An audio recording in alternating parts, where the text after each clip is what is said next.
पुण्यात्मा, परमात्मा ने जो 600 वर्ष पहले ज्ञान दिया था, आज वही ज्ञान हमारे सदग्रंथों में विद्यमान है। तो भगवान कौन है? Kabir is God, Kabir is God.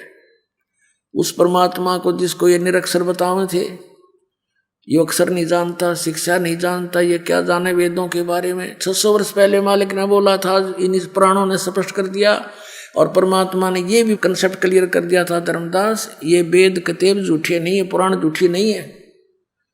झूठे तो ये हैं जो इनको समझ ना रहे, बकवाद गढ़ने लग रहे, अज्ञानी है सारे, काल ने इनकी बुद्धि बांध रखी है, रोज पढ़ने समझ में आती नहीं। ये तो परमात्मा ने दया करी पुण्यात्माओं अपने पे है, और ये अनमोल रत्न अपने हाथ लाग गया। गरीब की इसने छोड़ रहे हम, ये तो मुश्किल तो दाव लगे है। श्रीमद् भगवत गीता अध्याय नंबर 8 के श्लोक नंबर 13 में गीता ज्ञानदाता कहता है कि ओम इति एकाक्षरम ब्रह्म व्यवहारन मामनुसमरण ये प्रयाति तजंदेहम स याति परमाम गतिम। गीता ज्ञानदाता श्री कृष्ण जी में प्रवेश करके ये काल बोल रहा है कि मुझ ब्रह्म का, ये ब्रह्म बोल रहा है, मुझ ब्रह्म का ओम इति एकाक्षरम, ये केवल यह एक ओम अक्षर है। व्यवहारण माने उच्चारण करके, अनुसमरण माने समरण करण का, और ये प्रयाति तजंदेहम जो ओम नाम का जाप करता हुआ शरीर त्याग कर जाता है, सयाति परमाम गतिम, वह परम गति को प्राप्त होता है। पुण्यात्माओं, अब परमात्मा कौन है? कबीर। और कबीर कौन है? वो परम पूज्य परमात्मा जो जुलाहा धारण की भूमिका करके 120 वर्ष तक इस पृथ्वी पर रहे और काशी के अंदर प्रगट रहे, सहशरीर आए थे, सहशरीर चले गए थे। अब आपको थोड़ी झलक दिखाता हूं, ये देखिएगा, श्रीमद् भगवत गीता, जयदयाल गोविंद का इसके अनुवादक है और गीता प्रेस गोरखपुर से प्रकाशित है, 8वां अध्याय। ये श्लोक नंबर 13, ओम इति एकाक्षरम ब्रह्म व्यवहारन माम अनुसमरण ये प्रयाति तजंदेहम स याति परमाम गतिम। माम ब्रह्म, मुझ ब्रह्म का, ओम इति एकाक्षरम, ओम यह एक अक्षर है, माम ब्रह्म का, व्यवहारन यानी उच्चारण करके, अनुसमन समन करता हुआ, ये प्रयाति तजंदेहम जो शरीर त्याग कर जाता हुआ, इसका सेवन करता हुआ और जाता है, सयाति परमाम गतिम, वो परम गति को प्राप्त होता। कौन सी परम गति से? ओम नाम के जाप से जो लाभ होना है वो क्या है? ब्रह्म गति, वो ब्रह्मलोक प्राप्ति है। और ब्रह्मलोक में गए हुए प्राणी भी जन्म मृत्यु में रहते हैं। ये देखिएगा 8वें अध्याय का, ब्रह्मलोक में गए हुए प्राणी भी पुनर्वृत्ति में है।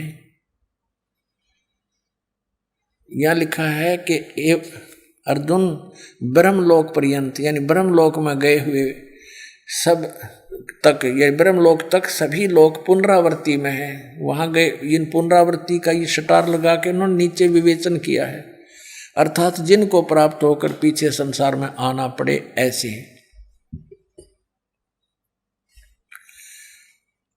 हे अर्जुन, ब्रह्मलोक पर्यंत सब लोग पुनरावृत्ति में है, परंतु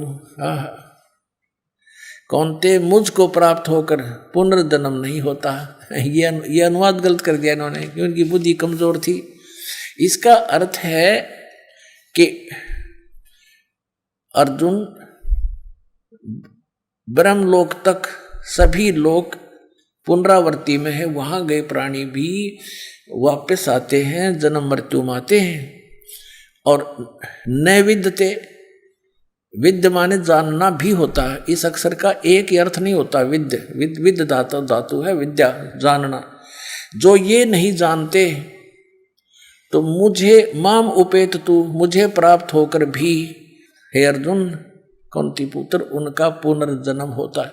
यदि हम इसका ये इन वाला अर्थ करें तो फिर देखिएगा पुण्यात्मा, अध्याय नंबर 4 के और श्लोक नंबर 5 और 9 में, गीता अध्याय नंबर 2 के श्लोक नंबर 12 में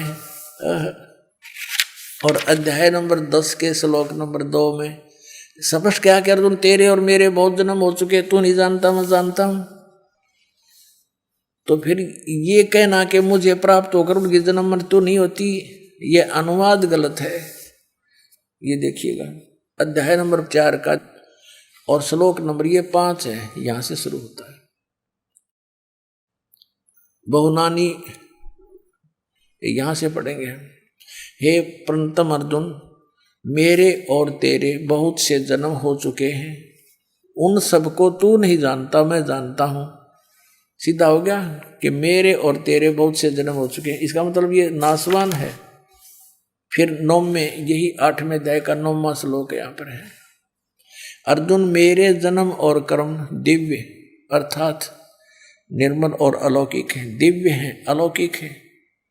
इस प्रकार जो मनुष्य तत्व से जानता है, जानने वाला शरीर को त्याग कर फिर जन्म को नहीं प्राप्त होता, किंतु मुझे ही प्राप्त होता है। अब यहाँ भी इन्होंने अपने हिसाब से बताया कि उनका पुनर्जन्म होता है। अब यहाँ स्पष्ट कह रहा है कि मेरे और तेरे बहुत जन्म हो चुके हैं, तो नहीं जानता, मेरे जन्म और कर्म दिव्य हैं। और दूसरे अध्याय के 12वें श्लोक में ये देखिएगा, अध्याय नंबर 2 का और श्लोक नंबर 12, न तो ऐसा ही है कि मैं किसी काल में नहीं था अथवा तू नहीं था अथवा ये राजा लोग नहीं थे जो सेना सामने खड़ी है, और न ही ऐसा ही है कि इससे आगे हम सब नहीं रहेंगे। कहने का भाव यह है कि तू ये ना सोचे कि अर्जुन तू और मैं अभी वर्तमान में ही जन्मे हैं, हम और ये सामने सैनिक ये राजा लोग पहले भी थे और आगे भी जन्म होगा। इसे सिद्ध हो गया कि गीता ज्ञानदाता की जन्म मृत्यु होती है, स्वयं स्वीकारा है। और ये दूसरे अध्याय के 17वें श्लोक में कह रहा है कि अविनाशी तो उसको जान, खुद कह रहा है गीता ज्ञानदाता, और ये ब्रह्म बोल रहा है, ये भी कंसेप्ट क्लियर हो गया। नाश रहित यानी अविनाशी तो उसको जान जिससे ये संपूर्ण जगत दृश्य वर्ग व्याप्त है, यानी जिसने सारे ब्रह्मांडों की रचना की है, और इस अविनाशी का विनाश करने में कोई भी समर्थ नहीं है। यानी गीता ज्ञानदाता से कोई अन्य है नाश रहित अविनाशी।